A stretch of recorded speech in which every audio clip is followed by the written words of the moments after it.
Well, good morning. Good morning. Good day. Good day. Good day.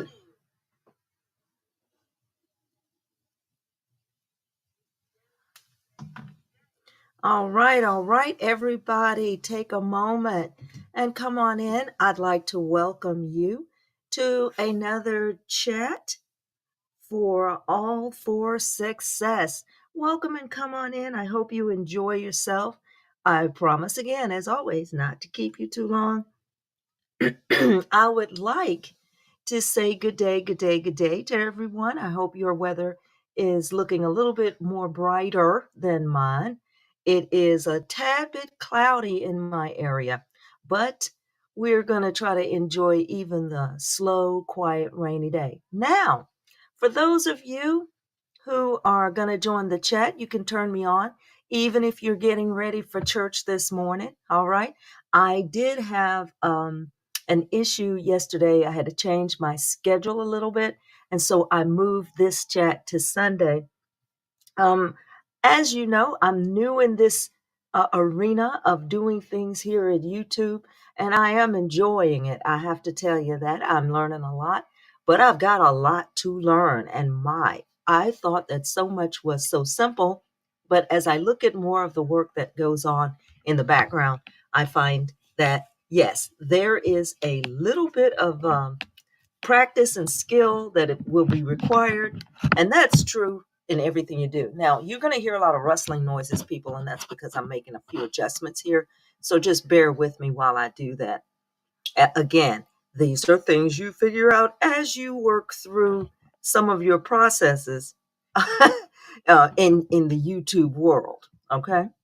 So now, that being said, thank you for all of you that can come. Get your coffee ready if instead of getting ready for church, because if you're getting ready for church right now, in some places you're probably late or you missed Sunday school.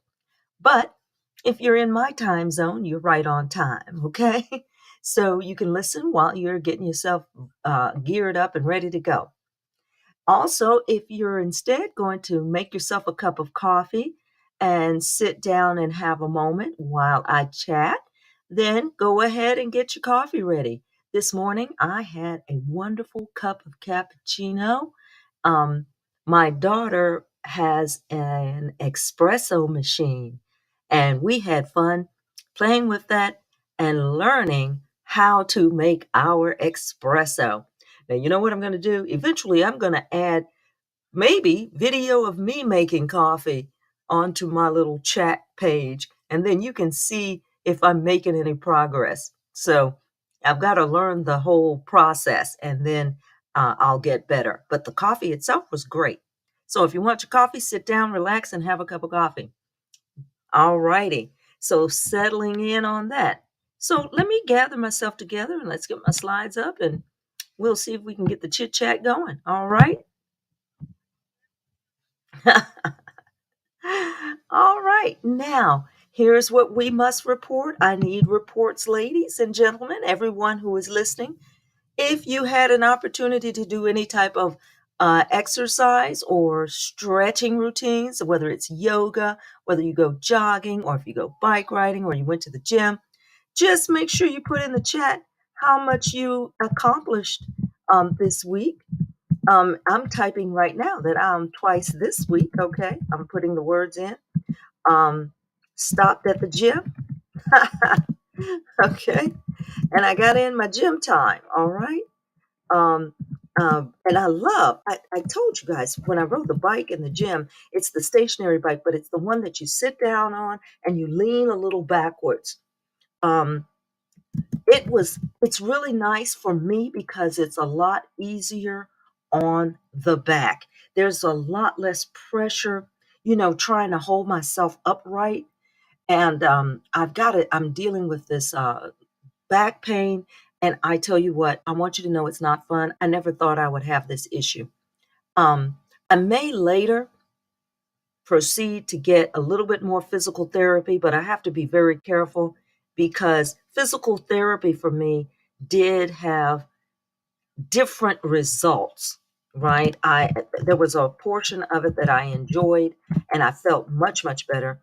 And then there's a portion of the physical therapy that did not provide me the results that I enjoyed. I went to a chiropractor at one point, and then another point I did like this stretching process, kind of like I don't know what you would call it, but it was a more of a machine type thing that you hooked in, and they just kind of stretched you on it.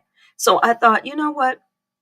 Even I had mixed results, so I thought I'll just try to do the physical exercise that would emulate what was happening to me during these physical therapy sessions.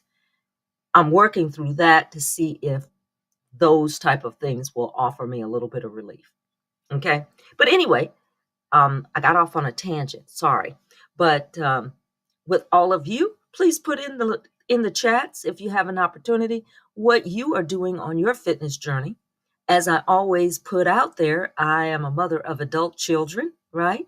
And so that puts me in an age bracket where you must take care of yourself physically.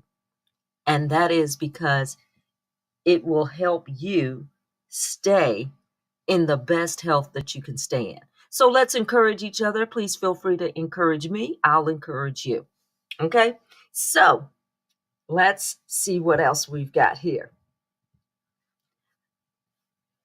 And I hope to read your comments on that, especially if you're doing a fitness program. They're really good for you. Even if you're exercising in bed, even that counts. Bed exercises count as well. All right. So again, this is a wonderful, I love this channel as I work through it. It is definitely a positive Sussex channel. I like to look at how they are living their lives and the things that the challenges that they are meeting with an outlook of positivity for them and their family in the future. I'm also looking at what is happening in the greater world around them because I find it intriguing on so many different levels. And it speaks back to some of the things I have studied in the past. That would be media. I always had an interest in communications. Um, I'm saying a lot. I need to stop. Okay. Uh, the um, the lives of the royal family have always been intriguing to me since I was young. I am one of those folks that enjoyed movies, television shows, and things that were about the royal family and all of the elements of royalty throughout the world. Love those movies, love those films, love the mythology and the study of those topics. So, with that in the back of my mind, that is the lens through which I started to view what is happening in and around the royal family of the UK today and the Sussex family and the trials and tribulations that they are dealing with. So I always have a very positive outlook for Harry and Meghan because they appear to be very good people, hardworking. Now, does that mean they also have a view of an idealistic world?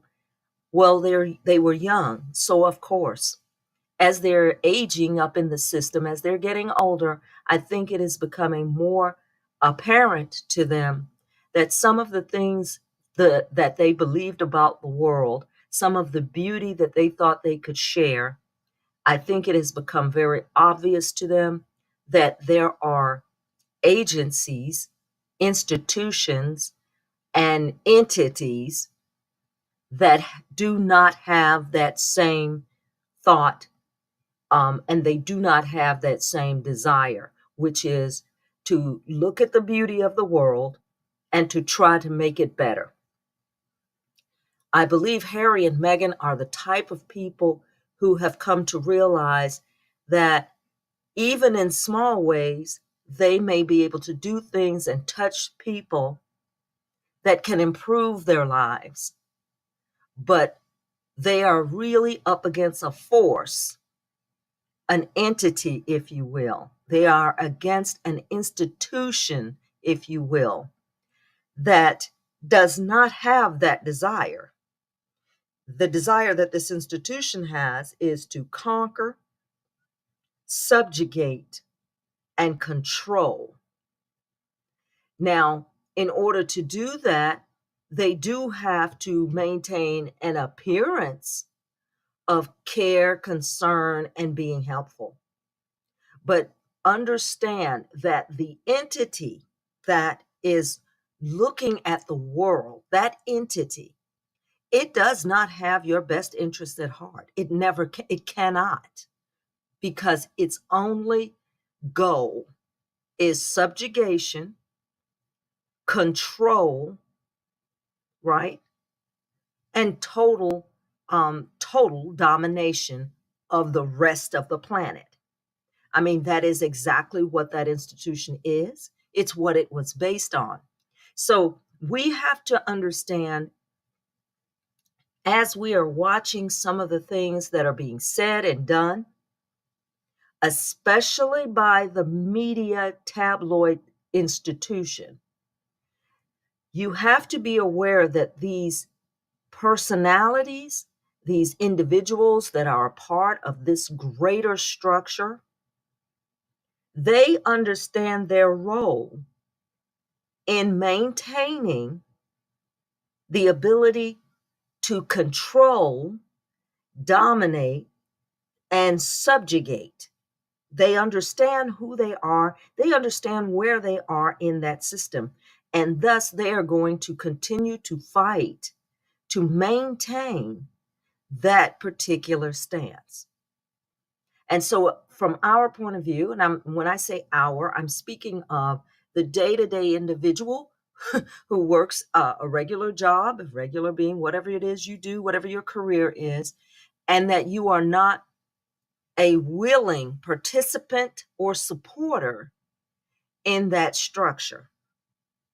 Now, the interesting thing about structures like this is, from the ranks of us regular people, there will always be an element that is either trained or taught to believe that if they run the character of being supportive to this super powerful structure, they tend to believe that they are going to somehow benefit. Now, that could be, I'm going to get rich if I kowtow to whatever these people want me to kowtow to. You've heard people say, even in joking, I mean, I'm sure you have. You've heard people say, even as a joke to themselves, well, if I won $100 million, I don't care what they ask me to do, right? You hear people joke like that all the time. I don't care what someone asks me to do. If I was going to win $100 million, I'm going to do it. It is that mentality that is a very, very dangerous mentality. Because if there is a figure that can be thrown to you where you can be purchased, then you have to equate yourself with any other type of slave. But I bet you many people don't believe that, right? And here's the thing. I am not judging anyone at any particular time to say that you can't make that choice. I mean, you can find yourself in a situation in life where that choice might seem absolutely stable, right? How many people have you known that they have family members that are in need, or parents that are in need, children that are in need, and someone comes along and they offer them $100,000 if you'll move this fentanyl, this drug that's killing people, across the border? Well, there are a lot of people that will say, put my name down, I'll do it. So this institution we're talking about right now is very much the same. Its reach is vast. And so the tabloid media functions to support the ability of an institution to maintain, what was my favorite? To maintain total control and subjugation of everybody else. So just keep that in mind. Always put that in the back of the mind as you are watching how this scenario is unfolding. So, this is how the royal mentality operates. This is how it looks. This is what they value. This is what they train into their world. They train their children to think the same way. These are the schools that they attend. In their schools, they are taught how to command, how to rule, how to maintain control, right? And that is what is happening in their ranks. So we are dealing in a different world. We're looking at, all right, I'm learning how to fix this car, right? Or I'm going to be learning how to make this dress. Your education is like that. How to clean this floor. That is what we are educated to do, tasks. Whereas they are trained on how to make other people do their tasks. That is where they come from, and that is their training of choice. It's a different environment. It's a different world, right? And you just have to be aware of the world that is operating behind the scenes. So that way you won't be shocked at what you see. You won't be in this state of, oh my gosh, I can't believe these people are doing that. And I know many of us have asked ourselves over and over, you're like, why in the world won't they stop lying? Right? You keep thinking to yourself, oh my gosh, it would be so much easier to simply just stop lying. Wouldn't it be easier to just work with Harry and Meghan and just stop lying? You would actually make more money. How many of us have thought this? How many of us have said this? If you have a chance, put a 1 in the chat if you understand what I mean. If you understand what I'm saying, right? Just indicate that you're out there and you kind of grasp that thought.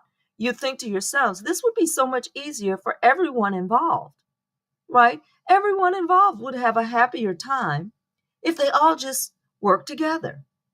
But you see, how are you thinking? You're thinking like the regular people. And whatever that is behind this, the entity, the institutions, the source of this destruction, that is not their goal at all, right? It is just not their goal in any realm that they live in. There is nothing about trying to work together that works for them. All right, there is just weird. Okay, so here's the fun thing. We're going to go over what was happening this week. And I am thinking also about trying to add a little bit more to my presentations or my podcast. I might do maybe one extra a week, but I've got to really work on how I'm going to fit that in my timeline, but we'll see. But anyway, everyone, we definitely know that we have to applaud. Yeah.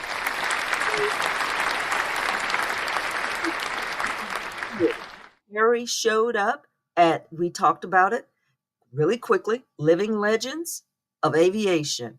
He was excellent. His presentation was excellent. He accepted the award very graciously, and he was in and around the likes of people who are also inducted. Morgan Freeman, John Travolta was the spokesman. It was fantastic. Happy moment. Everything should have been like that. But if you read the UK media, you would have thought this was a horrible event. They tried their best to paint this event as not a big deal. All these people are not important, that there was no one there that was of any importance. And it was amazing to me to watch the UK tabloid media shoot themselves both in the foot and in the head.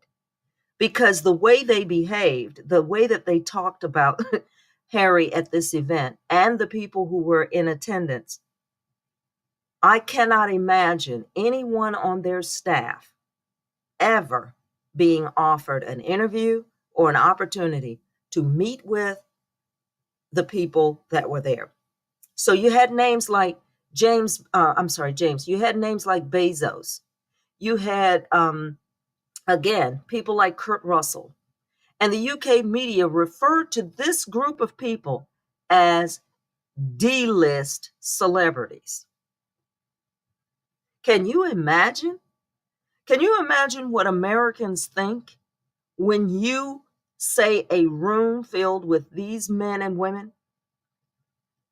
I don't understand the UK mentality. What do you think Americans think of you when you call that room of people D-list celebrities? We cannot help but look at you and think you are an idiot beyond belief. But that is how they refer to our celebrities, the people that we at least appreciate in their art form, right? I'm not saying that you have to worship these people. Please do not. But they are in their career, and their career offers them public personalities, and we appreciate that. And here is the UK tabloid media and UK talk TV telling us that these people are not important, they're not significant, and they are basically the type of people who are struggling on the come up. To me, it is absolutely offensive. Okay, but I digress. Another person that was met there, and I had their photo up last week, but I just wanted to mention, was another prince out of Germany. Again, the UK tabloid media tried to paint this gentleman as if he was not a real prince, that he was actually a nobody, and that he has all sorts of skeletons in his closet and he's a horrible person. But unlike the royal family in the UK, his parent, his mom, actually answered back to that accusation. And I tell you, I hope you all get a chance to take a look at it. And I know for those of you who are really immersed in this world, you've seen it. Prince Max, and I believe his name is I'm going to butcher the last name. I think it's Schonenberg. This gentleman's mother, who is a doctor and a princess, she came back to the UK tabloid media and called out names of individual journalists that she said should be dismissed from their jobs. And I thought, okay, I like this lady. She was phenomenal. But that is how the UK tabloid media operates. They just say anything, they just do anything, and they are in this world where they are allowed to do it. And the rest of the people in their environment, and again, this is something that tells you about the UK, it just overall. If you, the people, right, like in America, we the people, if you, the people, do not put a stop to this, if you, the people, do not have a method to say, you know what, we're not going to support that, then they will continue to do it. And if every day individuals from their environment, you run down to the corner and you purchase that tabloid magazine, or you purchase that tabloid paper, or you click on that particular article, then instead of you, the people, controlling your environment, you are allowing these other people to control what you think, what you see, what you read, and then they try to twist you into believing what they believe. You've got people on the phone calling in on these talk shows, reiterating the stupidity of these tabloid articles. Articles that have no legitimacy whatsoever. But that's another story. But anyway, what we're seeing right now, I think, is a tide turning. So while he was at the Legends, while Harry was doing his Legends, and he moved on from that. Well, in the meantime, of course, we all know in the UK itself, folks were running rampant because everybody's sick and everybody's out of pocket and no one's there to do whatever it is that they do. But you know what? Just keep your eyes on that scenario because pieces of the puzzle are slowly beginning to come together. And so we'll talk a whole lot more about that as time goes on, because these long-term illnesses and sicknesses, and I've got to go and stay and help with the children. This is going to go on for months. Okay. We're going to see how long we milk this. but this is something happening in the UK with the rest of the family. So keep your eyes peeled. Now, we also had our wonderful couple finally. They came up and showed out. We love it when they're presented in public. Harry and Meghan both attended a wonderful um, red carpet opening and premiere of a movie about Bob Marley's life. Hopefully, those of you who remember Bob Marley, I mean, he's the reggae king, right? And so I think Harry might have been a fan. He traveled to Jamaica often. And of course, Meghan is aware of Bob Marley. I mean, everyone in the United States is pretty much. And so they were offered the opportunity to attend the premiere. I think it was wonderful. The hype around them going to that premiere was fantastic. And I am hoping that that will translate into people going to see the film in February. I know that now, since they saw it, I don't know if it's going to be good or bad, but I do intend to watch it because I like Bob Marley. I'm not so much a reggae fan, but I've always found him an interesting person. And it's been intriguing because we kind of keep our eyes on like Zoe Kravitz, who is, I think, would be his granddaughter, I believe. And it's intriguing to realize, I can't remember some of the other people who are family members of his. And I believe Jason Momoa was married to his daughter. You know, just all that makes it so exciting. So I'll definitely check it out. And Lenny Kravitz was, of course, in attendance, I believe, to see how that film is going to be coming out. So they had the opportunity to attend that red carpet function. And then, of course, some of the photo ops coming from it, right? Which I thought were fabulous. They had photo ops with members of the government actually in Jamaica. And I believe this is the prime minister. You please, the prime minister there who actually met William, I would say maybe a year or so ago. And of course, that is when Jamaica announced the fact that they intended to release themselves from the structure of the Royal Commonwealth. Okay. And that, of course, kicked up a stir because the treatment and the adoration for Harry is still maintained. However, what the appearance was from the visit that Prince William and Kate made to Jamaica was somewhat lackluster and it lacked interest. And then where things were of interest were some of the discussions that led to bad optics. For example, they tried to recreate a moment when Queen Elizabeth had gone and Prince Philip, and it was in bad taste. I don't know if you all recall, they were riding about, I think, outside of the one of the tarmacs in a Jeep, standing up. And it was very similar to how Queen Elizabeth and Prince Philip had done it maybe 50 years before. And folks were like, you know, it's it's the new millennium. Why are you riding through here trying to look like a colonial conqueror? So the optics were just messy. But when Prince Harry goes and Princess Meghan, when they go, they are greeted with a level of warmth and affection that the UK, it turns the UK off. It seems to make them angry. They seem to feel somewhat, I guess, betrayed. They seem to think that Harry went to Jamaica for the screening, sort of to um, throw up a middle finger to the UK. And the sad thing about the UK, when they make these stories about Meghan and Harry, or the Duke and Duchess of Sussex, when they try to every day, daily, make any story that they are telling, somehow make that story about Harry and Meghan bad.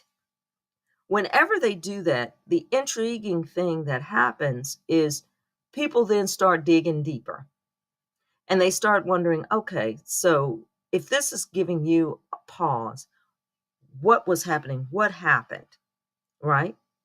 So we're looking at things that they should have that were celebrated in just a few weeks. The celebration of Clever Coffee and Megan's commercial, which was funny. You have the wonderful living legends of aviation. That was great, wonderful opportunity. And then Princess Harry and Meghan go and look at a premiere in Jamaica. But somehow the UK tabloid TV and tabloid media, their only topic of discussion is how what Harry and Meghan does has an impact on them. Now think about that. That makes no sense. But you cannot there is nothing that you can do that would clear it up. They can't stop themselves, right? But anyway, so here are some of the dignitaries that he took a picture with in Jamaica. And of course, this wonderful photo here is of someone from the Marley family. And it was just excellent, just a wonderful time. And it was an elegant affair and it was well done. And I mean, did they look lovely going there? Yes, they looked marvelous. Okay, so um, they can't help themselves but look marvelous. They really, really can't because they are indeed a very handsome couple. All right, so listen, we're going to take a quick second here. All right, before I go on, I need to make sure that I mention to you what? Please like, share, and subscribe. You know how we have to do. We have to always make sure we say like, share, and subscribe. And now I'm going to take a moment and say hello to everybody. Thank you, King, for Concepts. Oh, glad you are here. Thank you. I'm glad I can be back on this Sunday. Again, I'm going to tell everybody, make sure you get ready for church and don't be late. Okay, and don't be late. All right, thank you so much. I appreciate it. And I hope I can get to your comments and maybe comment back after I close this down. All right, let's see. I have keep going. Oh, thank you, Miss Edna Ibaso or Edna Abaso. I'm not sure if I'm pronouncing that right. And you guys, please forgive me if I say Mr. or Miss when I shouldn't. Um, she is saying, keep on going. We need more Sussex positive coverage in every platform. Thank you so much. I appreciate you saying that because I do try to talk about things as they have happened. I'm only the once a week person. So things might I usually watch and kind of evaluate how I might respond to what I'm seeing. It takes me a minute. Whereas I notice in some of these wonderful platforms, the instant that something occurs, oh boy, they have a post up in 2 minutes with pictures and video. I am amazed at sometimes how quickly the responses can happen with some of these people. It's amazing to me. So I want you all to know I'm working on it. I'm working on it. Okay. I'm getting better. I'm even learning how to add video and a little bit of sound to some of my processes. And it's funny to me. It's intriguing to me as I'm learning what I'm doing. But you all, thank you so much for uh, working with me. I appreciate it. So that's from Edna. Thank you so much. Let's see who else we have here. Okay, this was me talking about going to the gym. All right. So again, don't you guys remember, post all of your workout time. So that in this case, I'm actually talking to myself. And thank you so much, Norma Campbell, for all the thumbs ups. I appreciate that because that again is super, super encouraging. And I intend to try to keep myself moving forward. But that means that you are very clear on what you're hearing and seeing as we deal with some of the things in this Sussex space. All right. So we're going to keep that up. But thank you all again. And once again, make sure to make sure to click the like button up there. And then if you have an opportunity, also give me a after the thumbs up. If you haven't subscribed, go ahead and subscribe.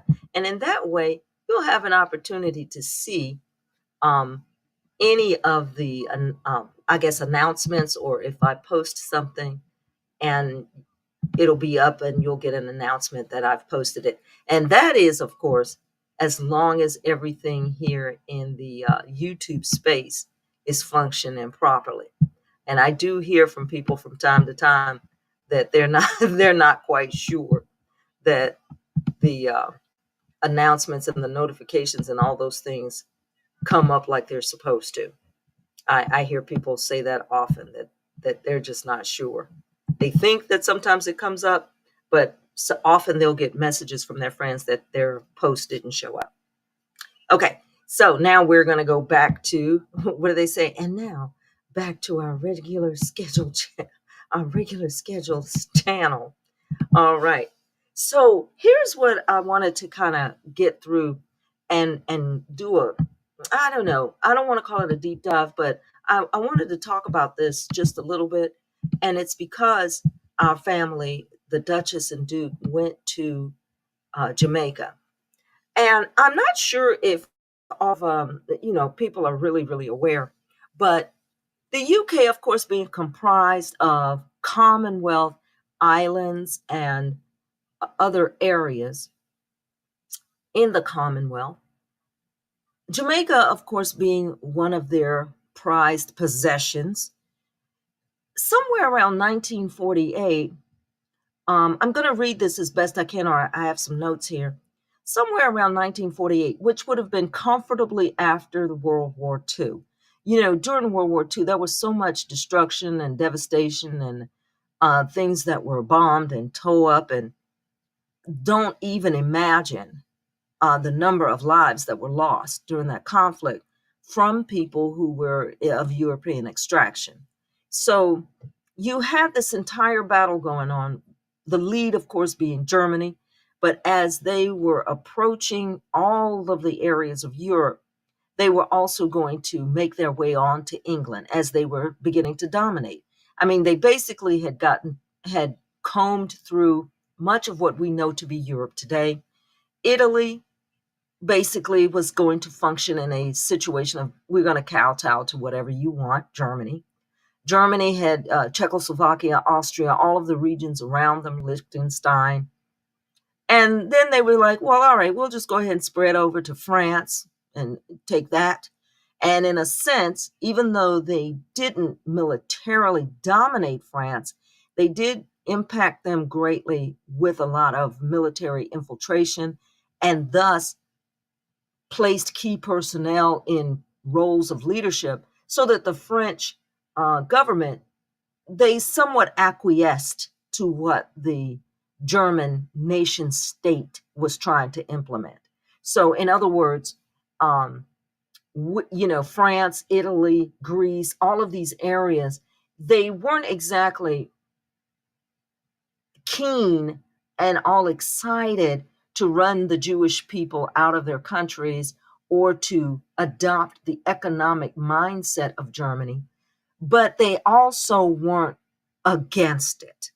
And so that put them in a very precarious position. Why?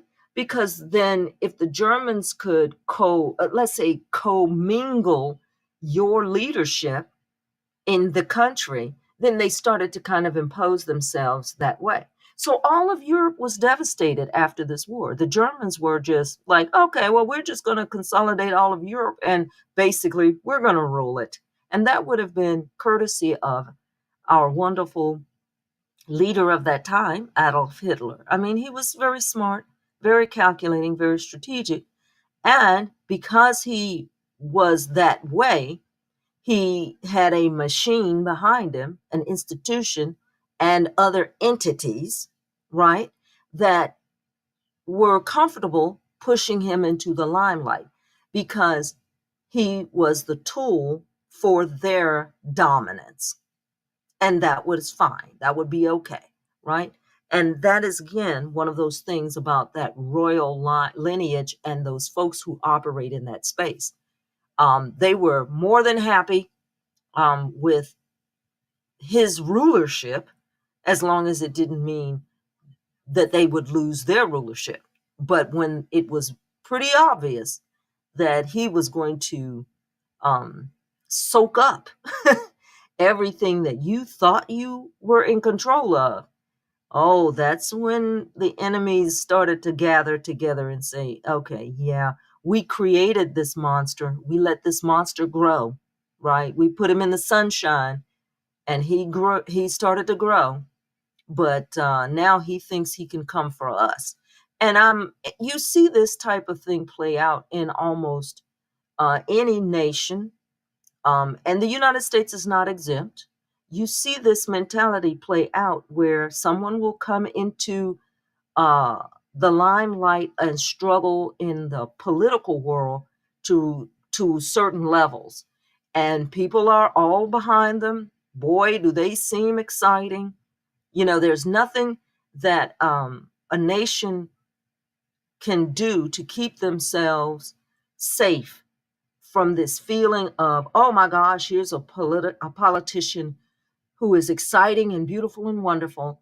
And we all run up behind thinking we ought to just join in and follow them. And whatever they say, they can say no wrong. They can do no wrong. Isn't that great? He should be our leader. And it is almost worldwide that people have not figured this out, that you do not really need to find someone to follow. You know, you really need to pay attention to what it is you are trying to accomplish, and then move with people who are actually in agreement with you accomplishing that. Now, what does that mean? Are you if are is you have to ask these questions. Are you trying to accomplish the destruction of everyone around you so that you can have all their wealth? Okay? Or are you trying to live in a state of peace of mind and then obtain the things in life that you want to obtain and to take care of your family? Okay, so understand those are two different mindsets. And when you run behind a leader who has the mindset that I stated first, which is, I intend to wipe everybody out, dominate everything, I should be in control of everything that I see. If that is the leadership you think is the best to follow, be advised that eventually they will steal from you. But hey, if that's what you think you should follow, then the only way for you to learn that maybe you shouldn't is for you to experience that level of suffering. All right. And that is what Europe endured after World War II. Now, I say that to talk about the fact that after this happened, there was so much work available in the UK that could not be done by just the population in the UK. And so the UK, being a commonwealth, started to reach out to the people who lived in the Caribbean islands. Now, in this photo here, I hope you guys can see it. I showed some of the gentlemen from the what they call the Windrush generation. These gentlemen were folks from Jamaica. And look at how these men were dressed in the 40s and 50s. Girl, look at how they looked. They had on their hats, they had on their suit coats and jackets. Woo! They looked nice. But anyway, many people from Jamaica, from the islands and everything, were offered the opportunity to come to the UK to work, to try to help get the UK built back up, cleaned back up. They came and did service work and things like that. Now, they didn't exactly, or at least this is what kind of created such an interesting clash. So there was plenty of work, but the Caribbeans started to, even though they were bringing in Caribbeans to do the work, of course there was going to be a clash between the people who were of the UK and this new influx of predominantly Black citizens from Jamaica. It put them in a position where they felt that, as is always stated, well, they're going to take our jobs, right?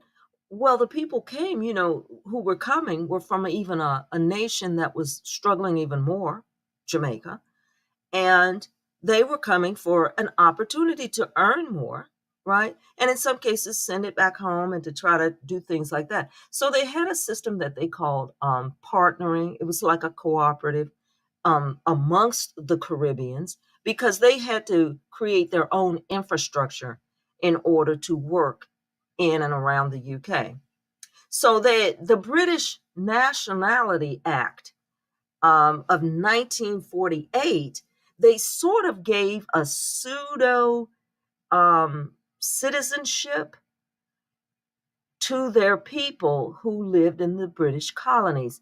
And so it allowed them to travel, in a sense, right, between their little islands, which was like Jamaica, the Virgin Islands, and it's several Caribbean nations that are Barbados that were part of the UK.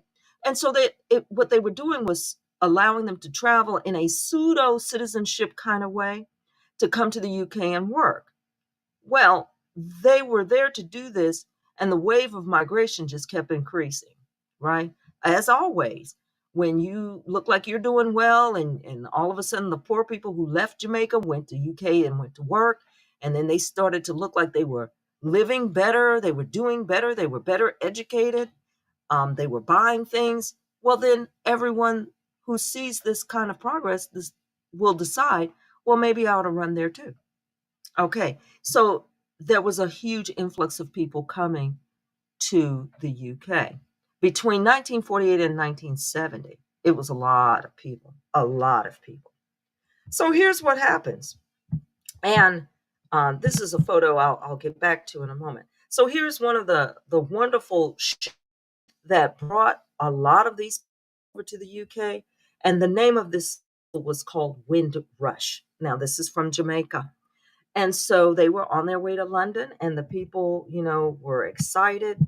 They took this ship to the area. They were going to get off and go to work and make their lives a better life, make live a better lifestyle, right?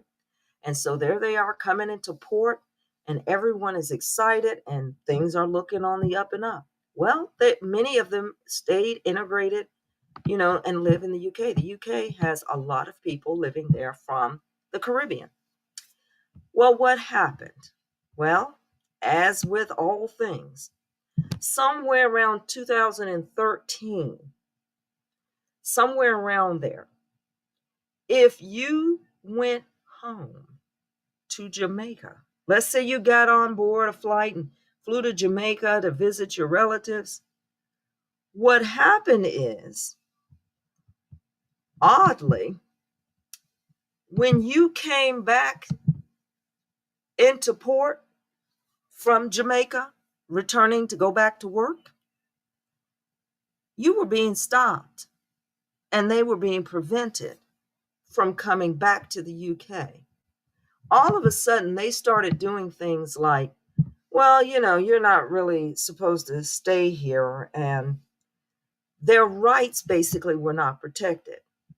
So the people who had lived and worked in the UK probably since the 50s, they found themselves in this weird place because, unlike their children, it's not like they had a UK birth certificate or anything like that. So they began to be looked at as immigrants without a status. And that was the UK and their version of saying thank you for all these people who came here to work and support this country.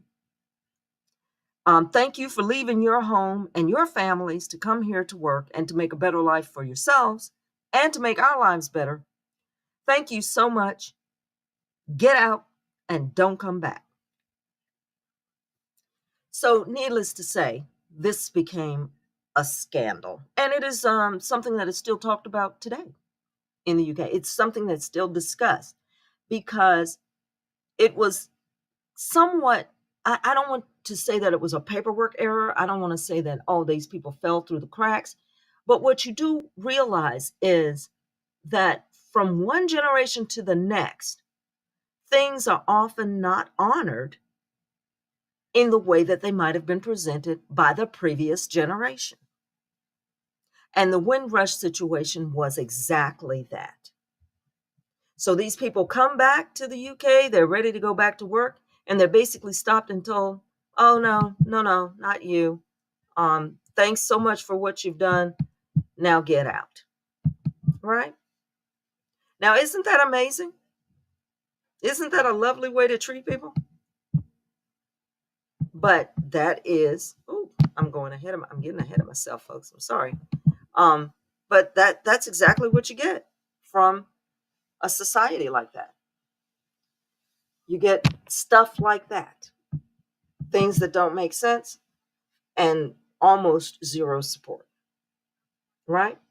So when you realize that a nation and the way they are set up is to make sure that things are forgotten, right? That if they shook hands with you and made a deal, or if they said they were going to honor something, that often as time goes by, they don't honor what they may have agreed to earlier. And there's no one who knows that better than the Native Americans here in the United States. There was nothing more exciting in their world than to sign a treaty and agree to do something in exchange for being left alone on their lands, only to have 5 or 10 years pass. And of course, with us, we have change in presidencies. And then they would realize, oh no, we're not going to honor the treaty that you signed with that president 10 years ago. We're going to come over here and take this land because, well, we can. So this is what happened with many of the Jamaicans of that era. And that was considered very almost diabolical, but also just callous. Now, here's the thing about this Windrush situation.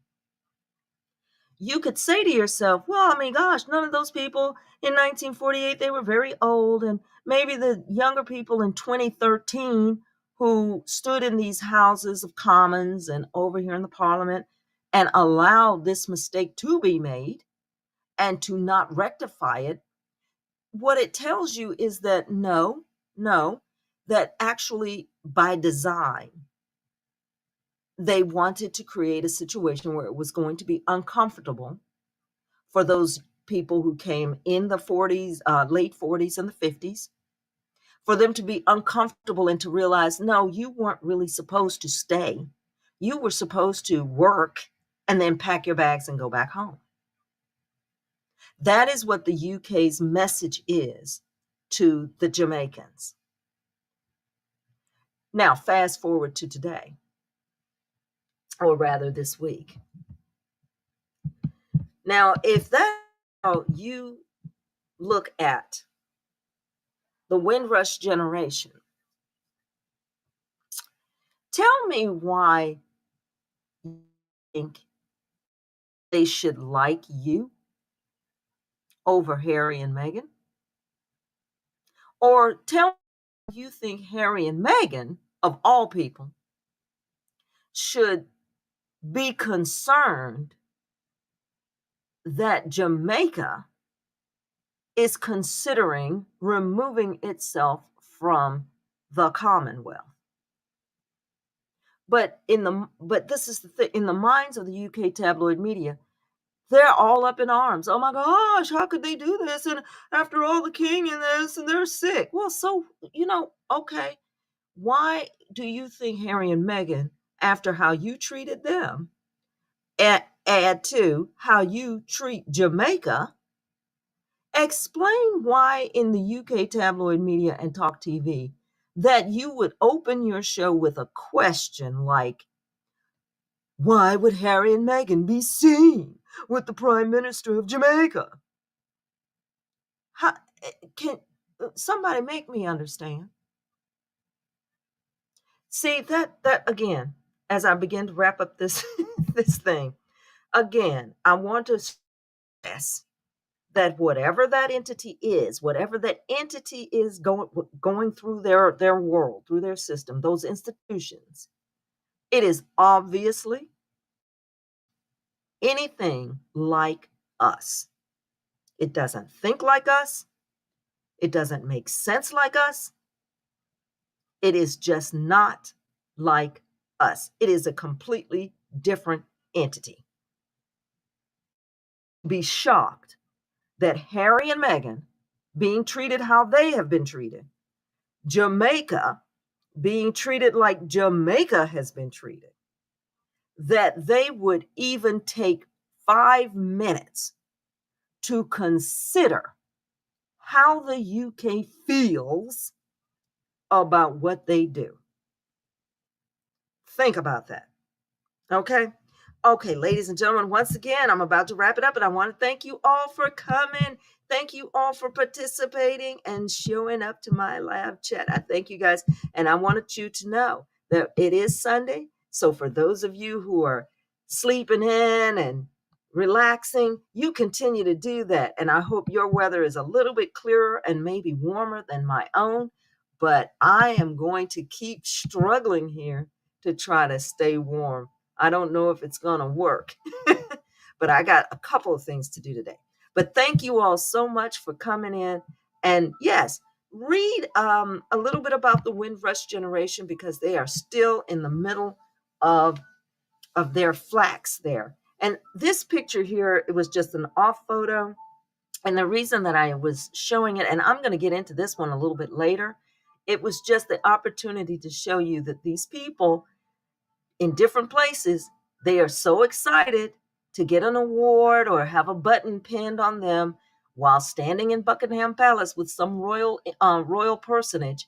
But I want you all to understand that they might get these treats and you might get these pins and you might get this uplift. But I tell you what, in your future, probably, you're going to find that you have to pay for it. But anyway, we'll talk about this one a little bit later. And I just still had the photo there, but that's exactly what that means. You know, some people you just simply cannot trust. So thank you all for coming. Thank you, thank you, thank you. I'm almost over my 60 minutes. And as I am in the place of Miss Doria, because I am the parent of adult children, and for me, Harry and Meghan look very much like anyone in my family who might be trying to get through the gauntlet of this wonderful world that we live in and meeting various circumstances and struggles, but we all have to, and I am here to support them a thousands percent. So once again, ladies and gentlemen, and everyone here, please like, share, and subscribe, and please join um, All for Success and enjoy the rest of your day.